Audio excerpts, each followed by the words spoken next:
एक नवविवाहिता, 3 पुरुष और 3 ऐसे फैसले जो इंसानियत की हदें तोड़ देते हैं। पति जिसने अपनी पत्नी को जाने दिया, प्रेमी जिसने अपना प्यार छोड़ दिया, और एक चोर जिसने सब कुछ पाने के बाद भी हाथ खींच लिया। सवाल सिर्फ इतना है, सबसे बड़ा त्याग किसका था? ध्यान से सोचना, क्योंकि राजा का जवाब सुनते ही बेताल फिर उड़ जाएगा। अगर तुम्हारा फैसला गलत हुआ तो विक्रम का सिर कट सकता है। चलो सुनते हैं त्याग की ये अद्भुत कहानी। छठी पुतली रविभामा की कहानी। सिंहासन बत्तीसी। राजा भोज किसी भी सूरत में सिंहासन पर बैठने का मोह छोड़ नहीं पा रहे थे। छठे दिन फिर वे राजसी वैभव के साथ तैयार थे बैठने के लिए। तभी छठी पुतली रविभामा ने उन्हें रोक दिया। सुनो राजन, ये सिंहासन परम प्रतापी राजा विक्रमादित्य का है। क्या तुम उनकी दानवीरता और शौर्य का मुकाबला कर सकते हो? आओ, मैं तुम्हें उनकी महानता की कथा सुनाती हूँ। एक दिन विक्रमादित्य क्षिप्रा नदी के तट पर बने हुए अपने महल से प्राकृतिक सौंदर्य को निहार रहे थे। बरसात का महीना था, नदी उफन रही थी और अत्यंत तेजी से बह रही थी। इतने में उनकी नजर एक पुरुष, एक स्त्री और एक बच्चे पर पड़ी। उनके वस्त्र तार तार थे और चेहरे पीले। राजा देखते ही समझ गए कि वे बहुत ही निर्धन हैं। सहसा वे तीनों उस नदी में छलांग लगा गए। अगले ही पल प्राणों की रक्षा के लिए चिल्लाने लगे। विक्रम ने बिना एक पल गमाए नदी में उनकी रक्षा के लिए छलांग लगा दी। अकेले तीनों को बचाना संभव नहीं था, इसलिए उन्होंने दोनों बेतालों का स्मरण किया। दोनों बेतालों ने स्त्री और बच्चे को तथा विक्रम ने उस पुरुष को डूबने से बचा लिया। तट पर पहुंचकर उन्हें जानना चाहा वे आत्महत्या क्यों कर रहे थे। पुरुष ने बताया कि वह उन्हीं के राज्य का एक अत्यंत निर्धन ब्राह्मण है जो अपनी दरिद्रता से तंग आकर जान देना चाहता है। वह अपनी बीवी तथा बच्चे को भूख से मरता हुआ नहीं देख सकता और आत्महत्या के सिवा उन्हें अपनी समस्या का कोई अंत नहीं नजर आता। इस राज्य के लोग इतने आत्मनिर्भर हैं कि सारा काम खुद ही करते हैं, इसलिए उसे कोई रोजगार भी नहीं देता। राजा विक्रम ने ब्राह्मण से कहा कि वह उनके अतिथिशाला में जब तक चाहे अपने परिवार के साथ रह सकता है, उसकी हर जरूरत पूरी की जाएगी। ब्राह्मण ने कहा कि रहने में तो कोई हर्ज नहीं है, लेकिन उसे डर है कि कुछ समय बाद आतिथ्य में कमी आ जाएगी और उसे अपमानित होकर जाना पड़ेगा। राजा विक्रम ने उसे विश्वास दिलाया कि ऐसी कोई बात नहीं होगी और उसे भगवान समझकर उसके साथ हमेशा अच्छा बर्ताव किया जाएगा। विक्रम के इस तरह विश्वास दिलाने पर ब्राह्मण परिवार अतिथिशाला में आकर रहने लगा।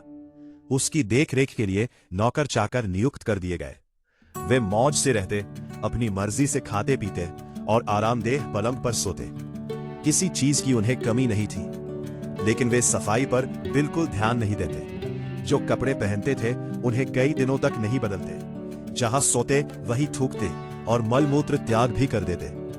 चारों तरफ गंदगी ही गंदगी फैल गई। दुर्गंध के मारे उनका स्थान एक पल भी ठहरने लायक नहीं रहा।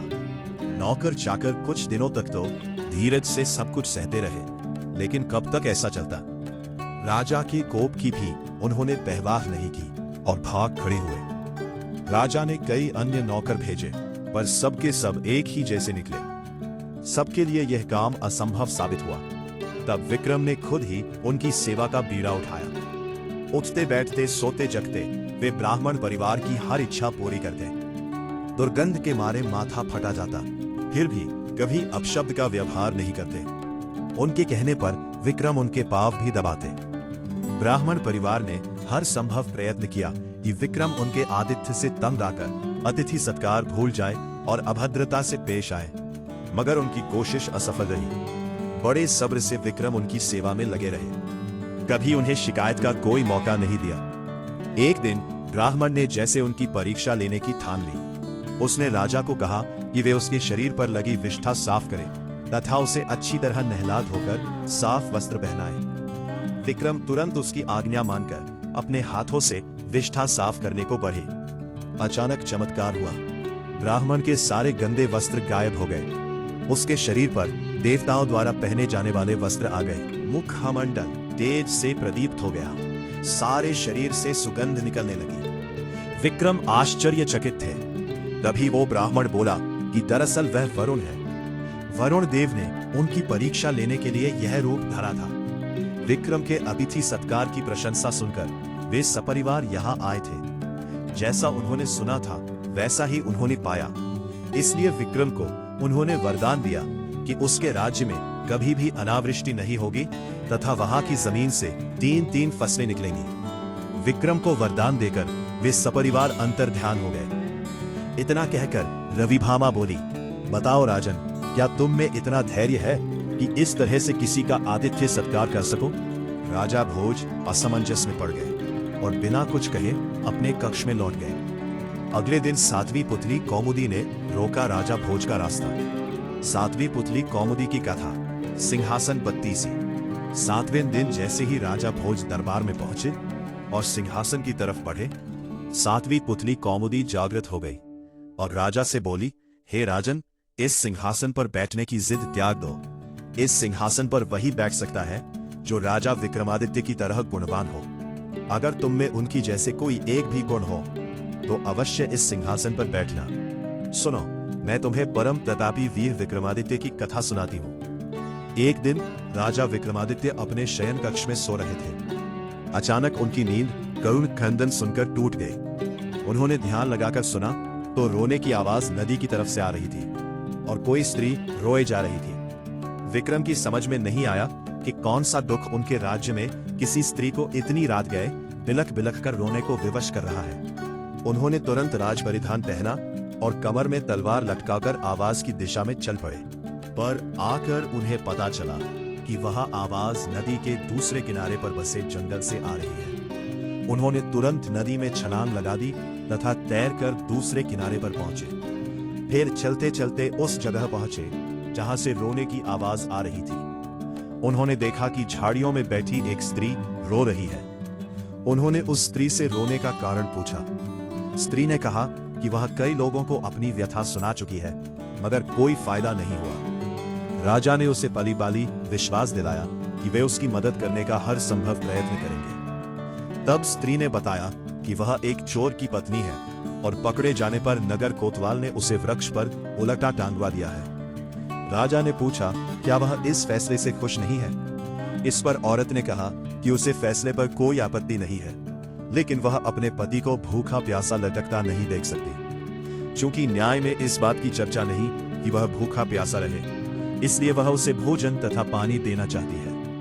विक्रम ने पूछा कि अब तक उसने ऐसा किया क्यों नहीं। इस पर औरत बोली कि उसका पति इतनी ऊंचाई पर टंगा हुआ है कि वह बगैर किसी की सहायता के उस तक नहीं पहुंच सकती और राजा के डर से कोई भी दंडित व्यक्ति की मदद को तैयार नहीं होता। तब विक्रम ने कहा कि वह उनके साथ चल सकती है। दरअसल वह औरत पिशाचिनी थी। वह लटकने वाला व्यक्ति उसका पति नहीं था। वह उसे राजा के कंधे पर चढ़कर खाना चाहती थी। जब विक्रम उस पेड़ के पास आए तो वह उस व्यक्ति को चट कर गई। तृप्त होकर विक्रम को उसने मनचाही चीज मांगने को कहा। विक्रम ने कहा वह अन्नपूर्णा का पात्र प्रदान करे जिससे उनकी प्रजा कभी भूखी नहीं रहे। इस पर वह पिशाचिनी बोली कि अन्नपूर्णा पात्र देना उसके बस में नहीं, लेकिन उसकी बहन प्रदान कर सकती है। विक्रम उसके साथ चलकर नदी किनारे आए जहां एक झोपड़ी थी। पिशाचिनी के आवाज देने पर उसकी बहन बाहर निकली। बहन को उसने राजा का परिचय दिया और कहा कि विक्रमादित्य अन्नपूर्णा पात्र के सच्चे अधिकारी हैं, अतः वह उन्हें अन्नपूर्णा प्रदान करे। उसकी बहन ने सहर्ष अन्नपूर्णा पात्र उन्हें दे दिया। अन्नपूर्णा लेकर विक्रम अपने महल की ओर रवाना हुए। तब तक भोर हो चुकी थी। रास्ते में एक ब्राह्मण मिला। उसने राजा से भिक्षा में भोजन मांगा। विक्रम ने अन्नपूर्णा पात्र से कहा कि ब्राह्मण को पेट भर भोजन कराए। सचमुच तरह तरह के व्यंजन ब्राह्मण के सामने आ गए। जब ब्राह्मण ने पेट भर खाना खा लिया तो राजा ने उसे दक्षिणा देना चाहा। ब्राह्मण अपनी आंखों से अन्नपूर्णा पात्र का चमत्कार देख चुका था, इसलिए उसने कहा, अगर आप दक्षिणा देना ही चाहते हैं तो मुझे दक्षिणा स्वरूप यह पात्र दे दे, ताकि मुझे किसी के सामने भोजन के लिए हाथ नहीं फैलाना पड़े। विक्रम ने बेहिचक उसी क्षण उसे वह पात्र दे दिया। ब्राह्मण राजा को आशीर्वाद देकर चला गया और वे अपने महल लौट गए। कौमुदी बोली, बताओ राजन, क्या तुम ऐसा कर पाते अगर राजा विक्रम की जगह होते? इतना कहकर कौमुदी पुनः सिंहासन में जाकर जड़वत हो गई। राजा भोज विचारों में खो गए और सिंहासन पर बैठने का अन्य उपाय खोजने लगे। अगले दिन 8वीं पुतली पुष्पवती ने रोका राजा भोज का रास्ता। पढ़ें अगले अंक में। ब्राह्मण अपनी आंखों से अन्नपूर्णा पात्र का चमत्कार देख चुका था, इसलिए उसने कहा, अगर आप दक्षिणा देना ही चाहते हैं तो मुझे दक्षिणा स्वरूप यह पात्र दे दे, ताकि मुझे किसी के सामने भोजन के लिए हाथ नहीं फैलाना पड़े। विक्रम ने बेहिचक उसी क्षण उसे वह पात्र दे दिया। ब्राह्मण राजा को आशीर्वाद देकर चला गया और वे अपने महल लौट गए। कौमुदी बोली, बताओ राजन, क्या तुम ऐसा कर पाते अगर राजा विक्रम की जगह होते? इतना कहकर कौमुदी पुनः सिंहासन में जाकर जड़वत हो गई। राजा भोज विचारों में खो गए और सिंहासन पर बैठने का अन्य उपाय खोजने लगे। अगले दिन 8वीं पुतली पुष्पवती ने रोका राजा भोज का रास्ता। 8वीं पुतली पुष्पवती की कथा सिंहासन 32। 8वें दिन राजा भोज पुनः राज दरबार में सिंहासन पर बैठने के लिए पहुंचे। तभी 32 पुत्रियों में से एक 8वीं पुत्री पुष्पवती जागृत हो गई और बोली, ठहरो राजन, अभी तुम इस सिंहासन पर बैठने के योग्य नहीं हुए हो। अगर तुम मानते हो कि तुम भी राजा विक्रमादित्य की तरह महान हो तो अवश्य बैठ सकते हो, पर पहले अपना आत्म मूल्यांकन करो। सुनो, मैं तुम्हें राजा विक्रम की कथा सुनाती हूँ। एक दिन राजा विक्रमादित्य के दरबार में एक बढ़ई आया। उसने राजा को काठ का एक घोड़ा दिखाया और कहा कि यह न कुछ खाता है न पीता है और जहां चाहो वहां ले जाता है। राजा ने उसी समय दीवान को बुलाकर 1 लाख रुपया उसे देने को कहा। दीवान बोला, यह तो काठ का है और इतने दाम का नहीं है। राजा ने गुस्से से कहा, 2 लाख रुपए दो। दीवान चुप रह गया। रुपए दे दिए। रुपए लेकर बढ़ई चलता बना, पर चलते चलते कह गया कि इस घोड़े में ऐड लगाना, कोड़ा मत मारना। एक दिन राजा ने उस पर सवारी की, पर वो बढ़ई की बात भूल गए और घोड़े पर कोड़ा जमा दिया। कोड़ा लगना था कि घोड़ा हवा से बातें करने लगा और समुद्र पार ले जाकर उसे जंगल में एक पेड़ पर गिरा दिया। लुढ़कते हुए राजा नीचे गिरे। संभलने पर उठे और चलते चलते एक ऐसे बीहड़ वन में पहुंचे कि निकलना मुश्किल हो गया। जैसे तैसे वो वहां से निकले। 10 दिन में 7 कोस चलकर वो ऐसे घने जंगल में पहुंचे जहां हाथ तक नहीं सूझता था। चारों तरफ शेर चीते दहाड़ते थे। राजा घबराए, रास्ता नहीं सूझता था। आखिर 15 दिन भटकने के बाद एक ऐसी जगह पहुंचे जहां एक मकान था। उसके बाहर एक ऊंचा पेड़ और 2 कुएं थे। पेड़ पर एक बंदरिया थी। वो कभी नीचे आती तो कभी ऊपर चढ़ती। राजा पेड़ पर चढ़ गए और छिपकर सब हाल देखने लगे। दोपहर होने पर एक यति वहां आया। उसने बाई तरफ के कुएं से एक चुल्लू पानी लिया और उस बंदरिया पर छिड़क दिया। वो तुरंत एक बड़ी ही सुंदर स्त्री बन गई। यति पहर भर उसके साथ रहा, फिर दूसरे कुएं से पानी खींचकर उस पर डाला कि वह फिर बंदरिया बन गई। वह पेड़ पर जा चढ़ी और यति गुफा में चला गया। राजा को यह देखकर बड़ा अचंभा हुआ। यति के जाने पर उसने भी ऐसा ही किया। पानी पड़ते ही बंदरिया सुंदर स्त्री बन गई। राजा ने जब प्रेम से उसकी ओर देखा तो वह बोली, हमारी तरफ ऐसे मत देखो, हम तपस्वी हैं, शाप दे देंगे तो तुम भस्म हो जाओगे। राजा बोला, मेरा नाम विक्रमादित्य है, मेरा कोई कुछ नहीं बिगाड़ सकता है। राजा का नाम सुनते वह उनके चरणों में गिर पड़ी, बोली, हे महाराज, तुम अभी यहां से चले जाओ, नहीं तो यति आएगा और हम दोनों को शाप देकर भस्म कर देगा। राजा ने पूछा, तुम कौन हो और इस यति के हाथ कैसे पड़ी? वो बोली, मेरे पिता कामदेव और माँ पुष्पावती हैं। जब मैं 12 बरस की हुई तो मेरे माँ बाप ने मुझे एक काम करने को कहा। मैंने उसे नहीं किया। इस पर उन्होंने गुस्सा होकर मुझे इस यति को दे डाला।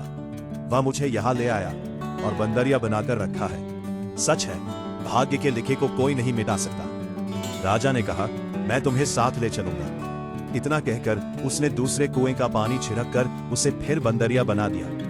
अगले दिन वह यति आया। जब उसने बंदरिया को स्त्री बना लिया तो वह बोली, मुझे कुछ प्रसाद दो। यति ने एक कमल का फूल दिया और कहा, यह कभी कुम्हलाएगा नहीं और रोज एक लाल रत्न देगा, इसे संभाल कर रखना। यति के जाने पर राजा ने बंदरिया को स्त्री बना लिया। फिर अपने वीर बेतालों को बुलाया। वे आए और तख्त पर बिठाकर उन दोनों को ले चले। रास्ते में यति का दिया लाल रत्न, उगलने वाला फूल, राजा ने एक सुंदर खेलते हुए बालक को दे दिया। बालक फूल लेकर घर चला गया। राजा स्त्री को साथ लेकर अपने महल में आ गए। अगले दिन कमल में एक लाल रत्न निकला। इस तरह हर दिन निकलते निकलते बहुत से लाल रत्न इकट्ठे हो गए। एक दिन उस बालक का पिता उन्हें बाजार में बेचने गया। कोतवाल ने उसे पकड़ लिया, राजा के पास ले गया। लड़के के बाप ने राजा को सब हाल ठीक ठीक कह सुनाया और बताया कि उसे नहीं पता ये फूल बालक के पास कहां से आया, लेकिन हर दिन इसमें से रत्न निकलता है। सुनकर राजा को सब याद आ गया। कोतवाल को उन्होंने हुक्म दिया कि वह उसे बेकसूर आदमी को 1 लाख रुपया दे। इतना कहकर पुत्री पुष्पवती बोली, हे राजन, जो विक्रमादित्य जैसा दानी और न्यायी हो वही इस सिंहासन पर बैठ सकता है। राजा झुंझलाकर चुप रह गया। अगले दिन वह सिंहासन की तरफ बढ़ा तो मधुमालती नाम की 9वीं पुत्री ने उसका रास्ता रोक लिया। काशी में प्रताप मुकुट नाम का राजा राज्य करता था। उसके वज्र मुकुट नाम का एक बेटा था। एक दिन राजकुमार दीवान के लड़के को साथ लेकर शिकार खेलने जंगल गया। घूमते घूमते उन्हें तालाब मिला। उसके पानी में कमल खिले थे और हंस किलोल कर रहे थे। किनारों पर घने पेड़ थे जिन पर पक्षी चहचहा रहे थे। दोनों मित्र वहां रुक गए और तालाब के पानी में हाथ मुंह धोकर ऊपर महादेव के मंदिर पर गए। घोड़ों को उन्होंने मंदिर के बाहर बांध दिया। वो मंदिर में दर्शन करके बाहर आए तो देखते क्या है कि तालाब के किनारे राजकुमारी अपनी सहेलियों के साथ स्नान करने आई है। दीवान का लड़का तो वहीं एक पेड़ के नीचे बैठा रहा, पर राजकुमार से न रहा गया। वो आगे बढ़ गया। राजकुमारी ने उसकी ओर देखा तो वो उस पर मोहित हो गया। राजकुमारी भी उसकी तरफ देखती रही। फिर उसने किया क्या कि जूड़े में से कमल का फूल निकाला, कान से लगाया, दांत से कुतरा, पैर के नीचे दबाया और फिर छाती से लगा अपनी सहेलियों के साथ चली गई। उसके जाने पर राजकुमार निराश हो अपने मित्र के पास आया और सब हाल सुनाकर बोला, मैं इस राजकुमारी के बिना नहीं रह सकता, पर मुझे ना तो उसका नाम मालूम है ना ठिकाना। वह कैसे मिलेगी? दीवान के लड़के ने कहा, राजकुमार आप इतना घबराए नहीं, वह सब कुछ बता गई है। राजकुमार ने पूछा, कैसे? वह बोला, उसने कमल का फूल सिर से उतारकर कानों से लगाया तो उसने बताया कि मैं कर्नाटक की रहने वाली हूँ। दांत से कुतरा तो उसका मतलब था कि मैं दंतबाट राजा की बेटी हूँ। पाँव से दबाने का अर्थ था कि मेरा नाम पद्मावती है। और छाती से लगाकर उसने बताया कि तुम मेरे दिल में बस गए हो। इतना सुनना था कि राजकुमार खुशी से फूल उठा। बोला, अब मुझे कर्नाटक देश में ले चलो। दोनों मित्र वहां से चल दिए।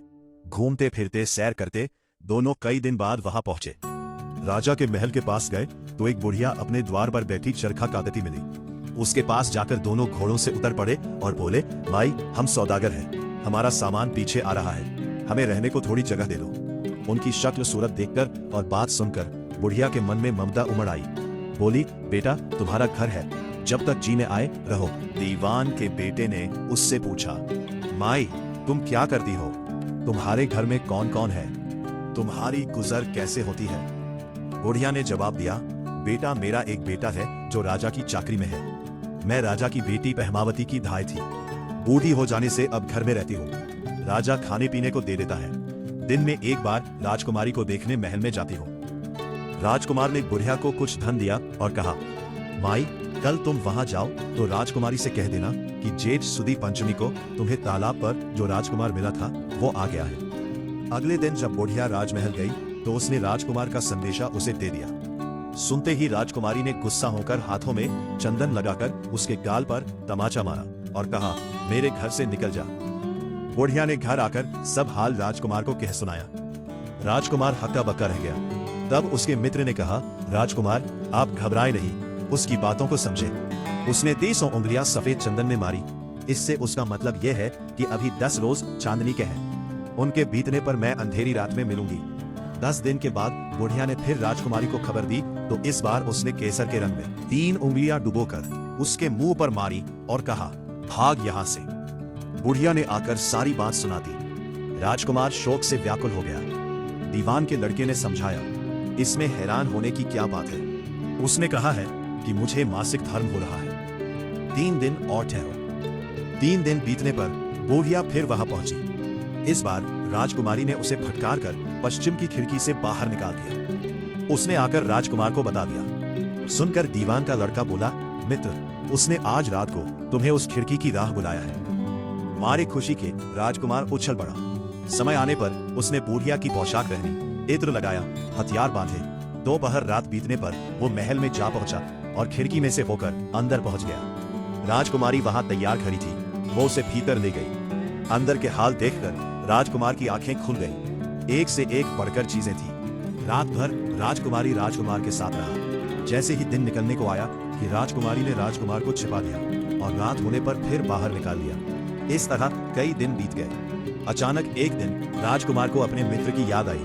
उसे चिंता हुई कि पता नहीं उसका क्या हुआ होगा। उदास देखकर राजकुमारी ने कारण पूछा तो उसने बता दिया। बोला, वो मेरा बड़ा प्यारा दोस्त है, बड़ा चतुर है। उसकी होशियारी ही से तो तुम मुझे मिल पाई हो। राजकुमारी ने कहा, मैं उसके लिए बढ़िया बढ़िया भोजन बनवाती हूँ, तुम उसे खिलाकर तसल्ली देकर लौट आना।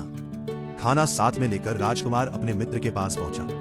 वे महीने भर से मिले नहीं थे। राजकुमार ने मिलने पर सारा हाल सुनाकर कहा कि राजकुमारी को मैंने तुम्हारी चतुराई की सारी बातें बता दी हैं, तभी तो उसने ये भोजन बनाकर भेजा है। दीवान का लड़का सोच में पड़ गया। उसने कहा, ये तुमने अच्छा नहीं किया।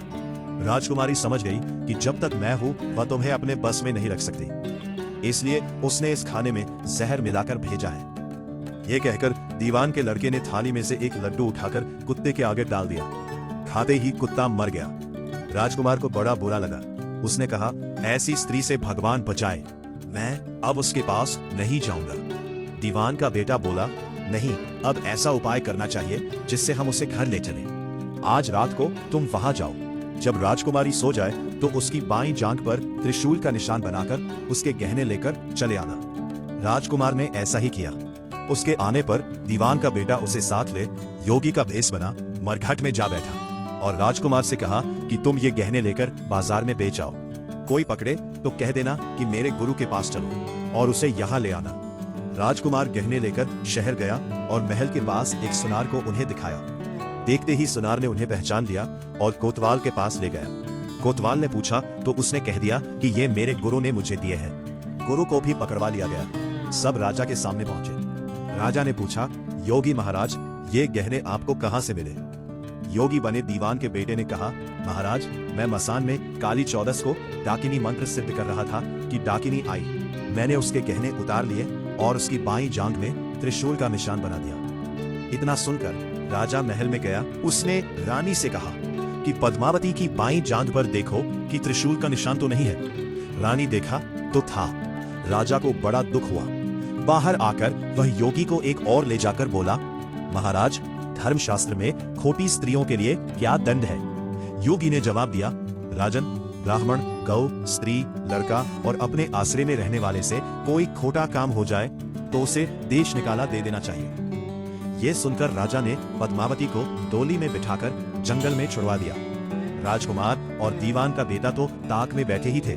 राजकुमारी को अकेली पाकर साथ ले अपने नगर में लौट आए और आनंद से रहने लगे। इतनी बात सुनाकर बेताल बोला, राजन, ये बताओ कि पाप किसको लगा है? राजा ने कहा, पाप तो राजा को लगा। दीवान के बेटे ने अपने स्वामी का काम किया।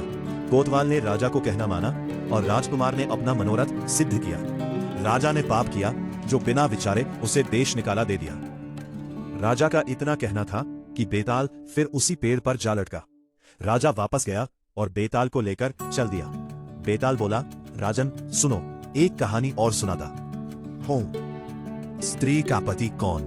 विक्रम बेताल। धर्मपुर नाम की एक नगरी थी। उसमें धर्मशील नाम को राजा राज करता था। उसके अंधक नाम का दीवान था। एक दिन दीवान ने कहा, महाराज, एक मंदिर बनवाकर देवी को बिठाकर पूजा की जाए तो बड़ा पुण्य मिलेगा। राजा ने ऐसा ही किया। एक दिन देवी ने प्रसन्न होकर उससे वर मांगने को कहा। राजा की कोई संतान नहीं थी। उसने देवी से पुत्र मांगा। देवी बोली, अच्छी बात है, तेरे बड़ा प्रतापी पुत्र प्राप्त होगा। कुछ दिन बाद राजा के एक लड़का हुआ। सारे नगर में बड़ी खुशी मनाई गई। एक दिन एक धोबी अपने मित्र के साथ उस नगर में आया। उसकी निगाह देवी के मंदिर में पड़ी। उसने देवी को प्रणाम करने का इरादा किया। उसी समय उसे एक धोबी की लड़की दिखाई दी जो बड़ी सुंदर थी। उसे देखकर वह इतना पागल हो गया कि उसने मंदिर में जाकर देवी से प्रार्थना की, हे देवी, ये लड़की मुझे मिल जाए। अगर मिल गई तो मैं अपना सिर तुझ पर चढ़ा दूंगा। इसके बाद वो हर घड़ी बेचैन रहने लगा। उसके मित्र ने उसके पिता से सारा हाल कहा। अपने बेटे की ये हालत देखकर वो लड़की के पिता के पास गया और उसके अनुरोध करने पर दोनों का विवाह हो गया। विवाह के कुछ दिन बाद लड़की के पिता यहाँ उत्सव हुआ। इसमें शामिल होने के लिए न्योता आया। मित्र को साथ लेकर दोनों चले। रास्ते में उसी देवी का मंदिर पड़ा तो लड़के को अपना वादा याद आ गया। उसने मित्र और स्त्री को थोड़ी देर रुकने को कहा और स्वयं जाकर देवी को प्रणाम करके इतने जोर से तलवार मारी कि उसका सिर धड़ से अलग हो गया। देर हो जाने पर जब उसका मित्र मंदिर के अंदर गया तो देखता क्या है कि उसके मित्र का सिर धड़ से अलग पड़ा है। उसने सोचा कि यह दुनिया बड़ी बुरी है, कोई यह तो समझेगा नहीं कि इसने अपने आप शीश चढ़ाया है। सब यही कहेंगे कि इसकी सुंदर स्त्री को हड़पने के लिए मैंने इसकी गर्दन काट दी, इससे कहीं मर जाना अच्छा है। ये सोच उसने तलवार लेकर अपनी गर्दन उड़ा दी। उधर बाहर खड़ी खड़ी स्त्री हैरान हो गई तो वो मंदिर के भीतर गई। देखकर चकित रह गई। सोचने लगी कि दुनिया कहेगी ये बुरी औरत होगी, इसलिए दोनों को मार आई। इस बदनामी से मर जाना अच्छा है। ये सोच उसने तलवार उठाई और जैसे ही गर्दन पर मारनी चाही कि देवी ने प्रकट होकर उसका हाथ पकड़ लिया और कहा, मैं तुझ पर प्रसन्न हूँ, जो चाहो सो मांगो। स्त्री बोली, हे देवी, इन दोनों को जिला दो। देवी ने कहा, अच्छा, तुम दोनों के सिर मिलाकर रख दो। घबराहट में स्त्री ने सिर जोड़े तो गलती से एक का सिर दूसरे के धड़ पर लग गया। देवी ने दोनों को जिल दिया। अब वे दोनों आपस में झगड़ने लगे। एक कहता था कि ये स्त्री मेरी है, दूसरा कहता मेरी। बेताल बोला, हे राजन, बताओ कि ये स्त्री किसकी हो। राजा ने कहा, नदियों में गंगा उत्तम है, पर्वतों में सुमेरु, वृक्षों में कल्प वृक्ष और अंगों में सिर, इसलिए शरीर पर पति का सिर लगा हो वही पति होना चाहिए। इतना सुनकर बेताल फिर पेड़ पर जा लटका। राजा उसे फिर लाया तो उसने सातवीं कहानी कही, राजा या सेवक, इसका काम पड़ा। विक्रम बेताल। मिथिलावती नाम की एक नगरी थी। उसमें गुणधिप नाम का राजा राज करता था। उसकी सेवा करने के लिए दूर देश से एक राजकुमार आया। वह बराबर कोशिश करता रहा लेकिन राजा से उनकी भेंट न हुई। जो कुछ वह अपने साथ लाया था वह सब बराबर हो गया। एक दिन राजा शिकार खेलने चला। राजकुमार भी साथ हो लिया। चलते चलते राजा एक वन में पहुंचा। वहां उसके नौकर चाकर बिछुड़ गए। राजा के साथ अकेला वह राजकुमार रह गया। उसने राजा को रोका। राजा ने उसकी ओर देखा तो पूछा, तू इतना कमजोर क्यों हो रहा है? उसने कहा, इसमें मेरे कर्म का दोष है। मैं जिस राजा के पास रहता हूँ वह हजारों को पालता है पर उसकी निगाह मेरी ओर नहीं जाती। राजन, 6 बातें आदमी को हल्का करती हैं। खोटे नर की प्रीति, बिना कारण हंसी, स्त्री से विवाद, असज्जन स्वामी की सेवा, गधे की सवारी और बिना संस्कृत की भाषा। और हे राजा, ये 5 चीजें आदमी के पैदा होते ही विधाता उसके भाग्य में लिख देता है। आयु, कर्म, धन, विद्या और यश। राजन, जब तक आदमी का पुण्य उदय रहता है तब तक उसके बहुत से दास रहते हैं। जब पुण्य घट जाता है तो भाई भी बैरी हो जाते हैं। पर एक बात है, स्वामी की सेवा अकारत नहीं जाती, कभी न कभी फल मिल ही जाता है। यह सुन राजा के मन पर उसका बड़ा असर हुआ। कुछ समय घूमने घामने के बाद वे नगर में लौट आए। राजा ने उसे अपनी नौकरी में रख लिया। उसे बढ़िया बढ़िया कपड़े और गहने दिए। एक दिन राजकुमार किसी काम से कहीं गया। रास्ते में उसे देवी का मंदिर मिला। उसने अंदर जाकर देवी की पूजा की। जब वो बाहर निकला तो देखता क्या है, उसके पीछे एक सुंदर स्त्री चली आ रही है। राजकुमार उसे देखते ही उसकी ओर आकर्षित हो गया। स्त्री ने कहा, पहले तुम कुंड में स्नान कराओ, फिर जो कहोगे सो करूंगी। इतना सुनकर राजकुमार कपड़े उतारकर जैसे ही कुंड में घुसा और गोता लगाया कि अपने नगर में पहुंच गया। उसने जाकर राजा को सारा हाल कह सुनाया। राजा ने कहा, यह अचरज मुझे भी दिखाओ। दोनों घोड़ों पर सवार होकर देवी के मंदिर पर आए। अंदर जाकर दर्शन किए और जैसे ही बाहर निकले कि वो स्त्री प्रकट हो गई। राजा को देखते ही बोली, महाराज, मैं आपके रूप पर मुग्ध हूँ, आप जो कहेंगे वही करूंगी। राजा ने कहा, ऐसी बात है तो तू मेरे इस सेवक से विवाह कर ले। स्त्री बोली, ये नहीं होने का, मैं तो तुम्हें चाहती हूँ। राजा ने कहा, सज्जन लोग जो कहते हैं उसे निभाते हैं, तुम अपने वचन का पालन करो। इसके बाद राजा ने उसका विवाह अपने सेवक से करा दिया। इतना कहकर बेताल बोला, हे राजन, ये बताओ कि राजा और सेवक दोनों में से किसका काम बड़ा हुआ? राजा ने कहा, नौकर का। बेताल ने पूछा, सो कैसे? राजा बोला, उपकार करना राजा का तो धर्म ही था, इसलिए उसके उपकार करने में कोई खास बात नहीं हुई। लेकिन जिसका धर्म नहीं था उसने उपकार किया तो उसका काम बढ़कर हुआ। इतना सुनकर बेताल फिर पेड़ पर जा लटका और राजा जब उसे पुनः लेकर चला तो उसने 8वीं कहानी सुनाई, विक्रम बेताल। आंग देश के एक गांव में एक धनी ब्राह्मण रहता था। उसके 3 पुत्र थे। एक बार ब्राह्मण ने एक यज्ञ करना चाहा। उसके लिए एक कछुए की जरूरत हुई। उसने तीनों भाइयों को कछुआ लाने को कहा। वे तीनों समुद्र पर पहुंचे। वहां उन्हें एक कछुआ मिल गया।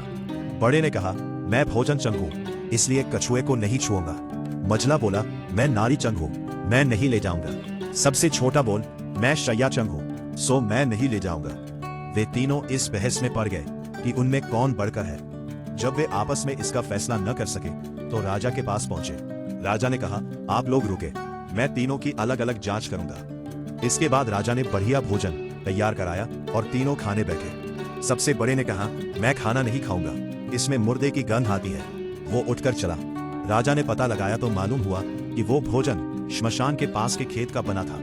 राजा ने कहा, तुम सचमुच भोजन चंग हो, तुम्हें भोजन की पहचान है। मेरे लिए रात के समय राजा ने एक सुंदर वेश्या को मझले भाई के पास भेजा।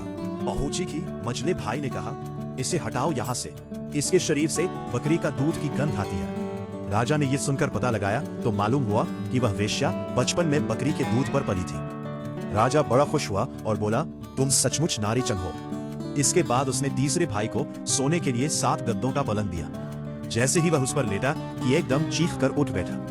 लोगों ने देखा उसकी पीठ पर एक लाल रेखा खींची थी। राजा को खबर मिली तो उसने बिछोने को दिखवाया। 7 गद्दों के नीचे उसमें एक बाल निकला, उसी से उसकी पीठ पर लाल लकीर हो गई थी। राजा को बड़ा अचरज हुआ। उसने तीनों को एक एक लाख अशर्फिया दी। अब वे तीनों कछुए को ले जाना भूल गए, वहीं आनंद से रहने लगे। इतना कहकर बेताल बोला, तुम बताओ उन तीनों में से बढ़कर कौन था? राजा ने कहा, मेरे विचार से सबसे बढ़कर शैया चंग था, क्योंकि उसकी पीठ पर बाल का निशान दिखाई दिया और ढूंढने पर बिस्तर में बाल पाया भी गया। बाकी 2 के बारे में तो ये कहा जा सकता है कि उन्होंने किसी से पूछकर जान लिया होगा। इतना सुनते ही बेताल फिर पेड़ पर जा लटका। राजा लौटकर वहां गया और उसे लेकर लौटा तो उसने ये कहानी कही। लड़की किसको मिलनी चाहिए? विक्रम बेताल। उज्जैन में महाबल नाम का एक राजा रहता था। उसके हरिदास नाम का एक दूत था जिसके महादेवी नाम की बड़ी सुंदर कन्या थी। जब वह विवाह योग्य हुई तो हरिदास को बहुत चिंता होने लगी। इसी बीच राजा ने उसे एक दूसरे राजा के पास भेजा। कई दिन चलकर हरिदास वहां पहुंचा। राजा ने उसे बड़ी अच्छी तरह से रखा। एक दिन एक ब्राह्मण हरिदास के पास आया। बोला, तुम अपनी लड़की मुझे दे दो। हरिदास ने कहा, मैं अपनी लड़की उसे दूंगा जिसमें सब गुण होंगे। ब्राह्मण ने कहा, मेरे पास एक ऐसा रथ है जिस पर बैठकर जहां चाहो घड़ी भर में पहुंच जाओगे।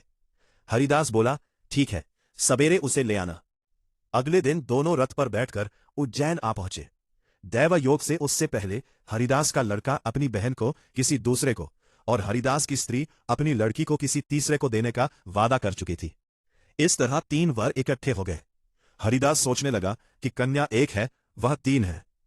इसी बीच एक राक्षस आया और कन्या को उठाकर विंध्याचल पहाड़ पर ले गया। तीनों वरों में एक ज्ञानी था। हरिदास ने उससे पूछा तो उसने बता दिया कि एक राक्षस लड़की को उड़ा ले गया है और वह विंध्याचल पहाड़ पर है।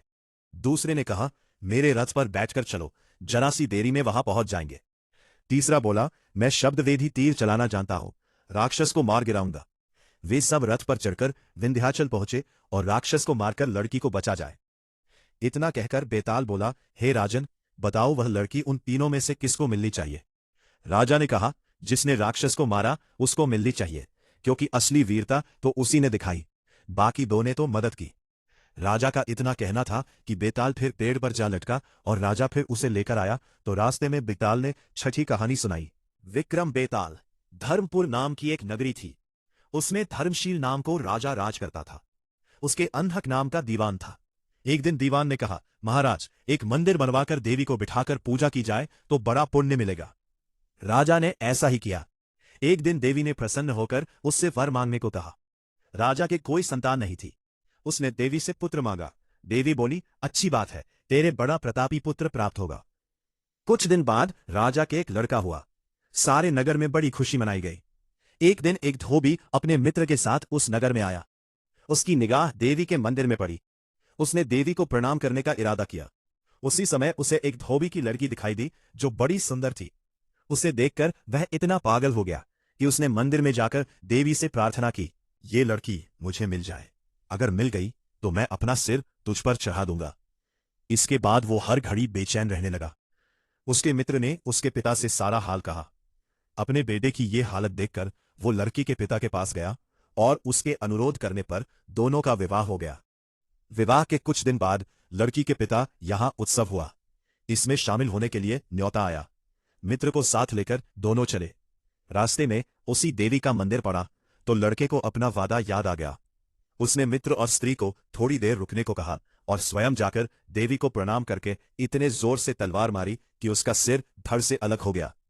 देर हो जाने पर जब उसका मित्र मंदिर के अंदर गया तो देखता क्या है कि उसके मित्र का सिर धड़ से अलग पड़ा है। उसने सोचा कि ये दुनिया बड़ी बुरी है, कोई ये तो समझेगा नहीं कि इसने अपने आप शीश चढ़ाया है। सब यही कहेंगे कि इसकी सुंदर स्त्री को हड़पने के लिए मैंने इसकी गर्दन काट दी। इससे कहीं मर जाना अच्छा है। ये सोच उसने तलवार लेकर अपनी गर्दन उड़ा दी। उधर बाहर खड़ी खड़ी स्त्री हैरान हो गई तो वह मंदिर के भीतर गई। देखकर चकित रह गई। सोचने लगी कि दुनिया कहेगी ये बुरी औरत होगी, इसलिए दोनों को मार आई। इस बदनामी से मर जाना अच्छा है।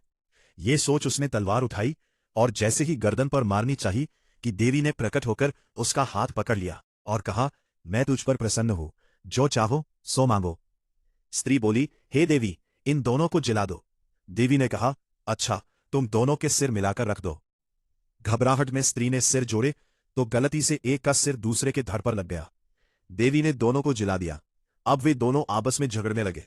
एक कहता था कि यह स्त्री मेरी है, दूसरा कहता मेरी। बेताल बोला, हे राजन, बताओ कि यह स्त्री किसकी हो। राजा ने कहा, नदियों में गंगा उत्तम है, पर्वतों में सुमेरु, वृक्षों में कल्पवृक्ष और अंगों में सिर, इसलिए शरीर पर पति का सिर लगा हो वही पति होना चाहिए। इतना सुनकर बेताल फिर पेड़ पर जा लटका। राजा उसे फिर लाया तो उसने सातवीं कहानी कही। राजा या सेवक, किसका काम बड़ा। विक्रम बेताल। मिथिलावती नाम की एक नगरी थी। उसमें गुणदीप नाम का राजा राज करता था। उसकी सेवा करने के लिए दूर देश से एक राजकुमार आया। वह बराबर कोशिश करता रहा लेकिन राजा से उनकी भेंट न हुई। जो कुछ वह अपने साथ लाया था वह सब बराबर हो गया। एक दिन राजा शिकार खेलने चला। राजकुमार भी साथ हो लिया। चलते चलते राजा एक वन में पहुंचा। वहां उसके नौकर चाकर बिछुड़ गए। राजा के साथ अकेला वह राजकुमार रह गया। उसने राजा को रोका। राजा ने उसकी ओर देखा तो पूछा, तू इतना कमजोर क्यों हो रहा है। उसने कहा, इसमें मेरे कर्म का दोष है। मैं जिस राजा के पास रहता हूं वह हजारों को पालता है, पर उसकी निगाह मेरी और नहीं जाती। राजन, 6 बातें आदमी को हल्का करती है। खोटे नर की प्रीति, बिना कारण हंसी, स्त्री से विवाद, असज्जन स्वामी की सेवा, गधे की सवारी और बिना संस्कृत की भाषा। और हे राजा, ये 5 चीजें आदमी के पैदा होते ही विधाता उसके भाग्य में लिख देता है। आयु, कर्म, धन, विद्या और यश। राजन, जब तक आदमी का पुण्य उदय रहता है तब तक उसके बहुत से दास रहते हैं।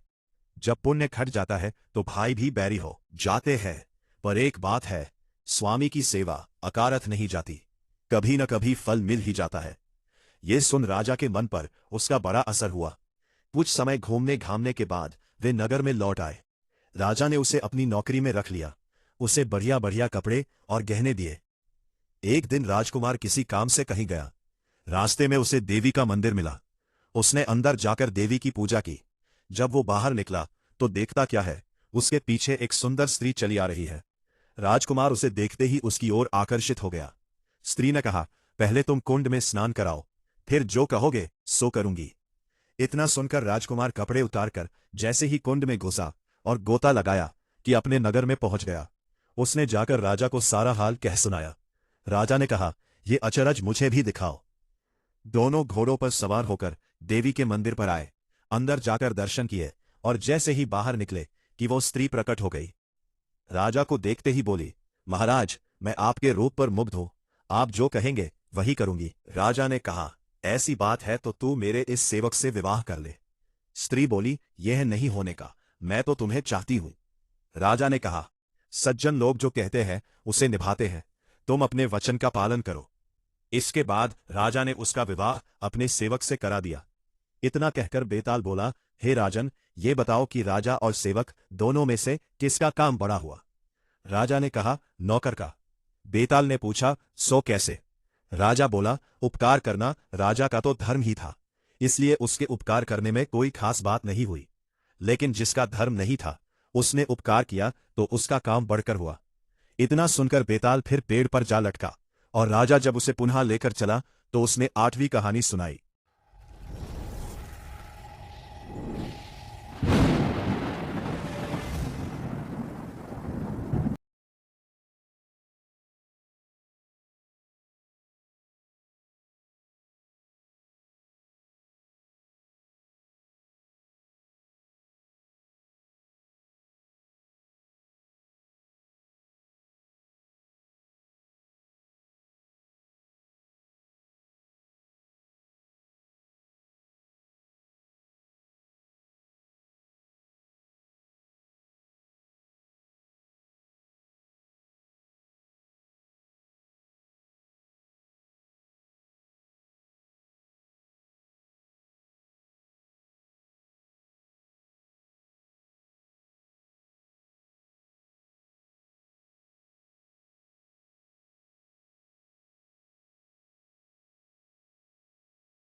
एक ऐसा राजा जिसने अपने ही भाई को मारकर राज छीन लिया।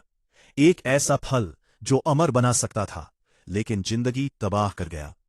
और एक ऐसी रात जहां मुर्दा हंसता है, पेड़ जलते हैं और मौत बातें करती है।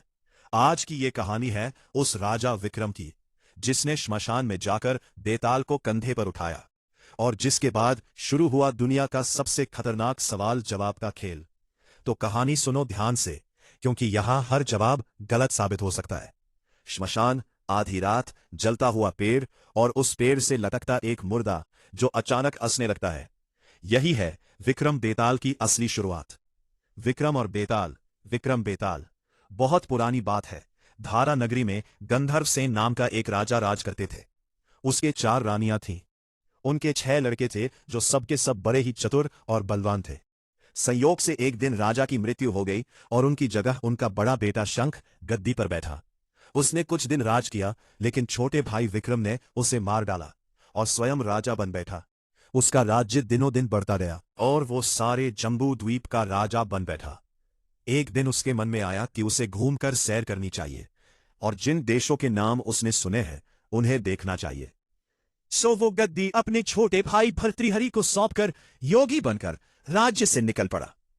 उस नगर में एक ब्राह्मण तपस्या करता था। एक दिन देवता ने प्रसन्न होकर उसे एक फल दिया और कहा कि इसे जो भी खाएगा वह अमर हो जाएगा। ब्राह्मण ने वो फल लाकर अपनी पत्नी को दिया और देवता की बात भी बता दी। ब्राह्मणी बोली, हम अमर होकर क्या करेंगे, हमेशा भीख मांगते रहेंगे, इससे तो मरना ही अच्छा है। तुम इस फल को ले जाकर राजा को दे आओ और बदले में कुछ धन ले आओ। यह सुनकर ब्राह्मण फल लेकर राजा भर्तृहरि के पास गया और सारा हाल कह सुनाया। भर्तृहरि ने फल ले लिया और ब्राह्मण को 1 लाख रुपए देकर विदा कर दिया। भर्तृहरि अपनी एक रानी को बहुत चाहता था। उसने महल में जाकर वह फल उसी को दे दिया। रानी की मित्रता शहर कोतवाल से थी। उसने वह फल कोतवाल को दे दिया। कोतवाल एक वेश्या के पास जाया करता था। वह उस फल को उस वेश्या को दे आया। वेश्या ने सोचा कि यह फल तो राजा को खाना चाहिए। वह उसे लेकर राजा भर्तृहरि के पास गई और उसे दे दिया। भर्तृहरि ने उसे बहुत सा धन दिया, लेकिन जब उसने फल को अच्छी तरह से देखा तो पहचान लिया। उसे बड़ी चोट लगी, पर उसने किसी से कुछ कहा नहीं। उसने महल में जाकर रानी से पूछा कि तुमने उस फल का क्या किया। रानी ने कहा, मैंने उसे खा लिया। राजा ने वह फल निकालकर दिखा दिया। रानी घबरा गई और उसने सारी बात सच सच कह दी। भर्तृहरि ने पता लगाया तो उसे पूरी बात ठीक ठीक मालूम हो गई। वह बहुत दुखी हुआ। उसने सोचा यह दुनिया माया जाल है, इसमें अपना कोई नहीं। वह फल लेकर बाहर आया और उसे धुलवाकर स्वयं खा लिया। फिर राजपाट छोड़ योगी का भेष बना जंगल में तपस्या करने चला गया। भर्तृहरि के जंगल में चले जाने से विक्रम की गद्दी सूनी हो गई। जब राजा इंद्र को यह समाचार मिला तो उन्होंने एक देव को धारा नगरी की रखवाली के लिए भेज दिया। वह रात दिन वही रहने लगा। भर्तृहरि के राजपाट छोड़कर वन में चले जाने की बात विक्रम को मालूम हुई तो वह लौटकर अपने देश में आया। आधी रात का समय था। जब वह नगर में घुसने लगा तो देव ने उसे रोका। राजा ने कहा, मैं विक्रम हूं, यह मेरा राज है, तुम रोकने वाले कौन होते हो? देव बोला, मुझे राजा इंद्र ने इस नगर की चौकसी के लिए भेजा है। तुम सच्चे राजा विक्रम हो तो आओ, पहले मुझसे लड़ो। दोनों में लड़ाई हुई। राजा ने जरा सी देर में देव को पछाड़ दिया। तब देव बोला, हे राजन, तुमने मुझे हरा दिया, मैं तुम्हें जीवन दान देता हूं। इसके बाद देव ने कहा, राजन, एक नगर और एक नक्षत्र में तुम 3 आदमी पैदा हुए थे। तुमने राजा के घर में जन्म लिया, दूसरे ने तेली के और तीसरे ने कुम्हार के। तुम यहां का राज करते हो, तेली पाताल का राज करता था। कुम्हार ने योग साधकर तेली को मारकर शमशान में पिशाच बना सिरस के पैर से लटका दिया है। अब वो तुम्हें मारने की फिराक में है, उससे सावधान रहना। इतना कहकर देव चला गया और राजा महल में आ गया। राजा को वापस आया देख सबको बड़ी खुशी हुई। नगर में आनंद मनाया गया। राजा फिर राज करने लगा। एक दिन की बात है कि शांतिशील नाम का एक योगी राजा के पास दरबार में आया और उसे एक फल देकर चला गया। राजा को आशंका हुई कि देव ने जिस आदमी को बताया था कहीं ये वही तो नहीं है। यह सोच उसने फल नहीं खाया, भंडारी को दे दिया। योगी आता और राजा को एक फल दे जाता। संयोग से एक दिन राजा अपना अस्तबल देखने गया था। योगी वहीं पहुंच और फल राजा के हाथ में दे दिया। राजा ने उसे उछाला तो वह हाथ से छूटकर धरती पर गिर पड़ा। उसी समय एक बंदर ने झपटकर उसे उठा लिया और तोड़ डाला। उसमें से एक लाल निकला जिसकी चमक से सबकी आंखें चौंधिया गई। राजा को बड़ा अचरज हुआ। उसने योगी से पूछा, आप यह लाल मुझे रोज क्यों दे जाते हैं? योगी ने जवाब दिया, राजा, गुरु, ज्योतिषी, वैद्य और बेटी, इनके घर कभी खाली हाथ नहीं जाना चाहिए। राजा ने भंडारी को बुलाकर पीछे के सब फल मंगवाए। तोड़वाने पर सब में से एक एक लाल निकला। इतने लाल देखकर राजा को बड़ा हर्ष हुआ। उसने जौहरी को बुलवाकर उनका मूल्य पूछा। जौहरी बोला, महाराज, ये लाल इतने कीमती है कि इनका मोल करोड़ों रुपयों में भी नहीं आका जा सकता। एक एक लाल एक एक राज्य के बराबर है। यह सुनकर राजा योगी का हाथ पकड़कर गद्दी पर ले गया। बोला, योगीराज, आप सुनी हुई बुरी बातें दूसरों के सामने नहीं कही जाती। राजा उसे अकेले में ले गया। वहां जाकर योगी ने कहा, महाराज, बात यह है कि गोदावरी नदी के किनारे मसान में मैं एक मंत्र सिद्ध कर रहा हूं। उसके सिद्ध हो जाने पर मेरा मनोरथ पूरा हो जाएगा। तुम एक रात मेरे पास रहोगे तो मंत्र सिद्ध हो जाएगा। एक दिन रात को हथियार बांधकर तुम अकेले मेरे पास आ जाना। राजा ने कहा, अच्छी बात है। इसके उपरांत योगी दिन और समय बताकर अपने मठ में चला गया। वह दिन आने पर राजा अकेला वहां पहुंचा। योगी ने उसे अपने पास बिठा लिया। थोड़ी देर बैठकर राजा ने पूछा, महाराज, मेरे लिए क्या आज्ञा है? योगी ने कहा, राजन, यहां से दक्षिण दिशा में 2 कोस की दूरी पर मसान में एक सिरस के पेड़ पर एक मुर्दा लटका है। उसे मेरे पास ले आओ, तब तक मैं यहां पूजा करता हूं। ये सुनकर राजा वहां से चल दिया। बड़ी भयंकर रात थी। चारों ओर अंधेरा फैला था। पानी बरस रहा था। भूत प्रेत शोर मचा रहे थे। सांप आ आकर पैरों में लिपटते थे। लेकिन राजा हिम्मत से आगे बढ़ता गया। जब वह मसान में पहुंचा तो देखता क्या है कि शेर दहाड़ रहे हैं, हाथी चिंघाड़ रहे हैं, भूत प्रेत आदमियों को मार रहे हैं। राजा बेधड़क चलता गया और सिरस के पेड़ के पास पहुंच गया। पेड़ जड़ से फुनगी तक आग से दहक रहा था। राजा ने सोचा, हो ना हो ये वही योगी है जिसकी बात देव ने बताई थी। पेड़ पर रस्सी से बंधा मुर्दा लटक रहा था। राजा पेड़ पर चढ़ गया और तलवार से रस्सी काट दी। मुर्दा नीचे गिर पड़ा और दहाड़ मार मार कर रोने लगा। राजा ने नीचे आकर पूछा, तू कौन है? राजा का इतना कहना था कि वह मुर्दा खिलखिलकर हंस पड़ा। बड़ा अचरज हुआ। तभी वह मुर्दा फिर पेड़ पर जा लटका। राजा फिर चढ़कर ऊपर गया और रस्सी काट मुर्दे का बगल में दबा नीचे आया। बोला, बता तू कौन है? मुर्दा चुप रहा। तब राजा ने उसे एक चादर में बांधा और योगी के पास ले चला। रास्ते में वह मुर्दा बोला, मैं बेताल हूं, तू कौन है और मुझे कहां ले जा रहा है? राजा ने कहा, मेरा नाम विक्रम है, मैं धारा नगरी का राजा हूं। मैं तुझे योगी के पास ले जा रहा हूं। बेताल बोला, मैं एक शर्त पर चलूंगा। अगर तू रास्ते में बोलेगा तो मैं लौटकर पेड़ पर जा लटकूंगा। राजा ने उसकी बात मान ली। फिर बेताल बोला, पंडित, चतुर और ज्ञानी, इनके दिन अच्छी अच्छी बातों में बीतते हैं, जबकि मूर्खों के दिन कलह और नींद में। अच्छा होगा कि हमारी राह भली बातों की चर्चा में बीत जाए। मैं तुझे एक कहानी सुनाता हूं, ले सुन।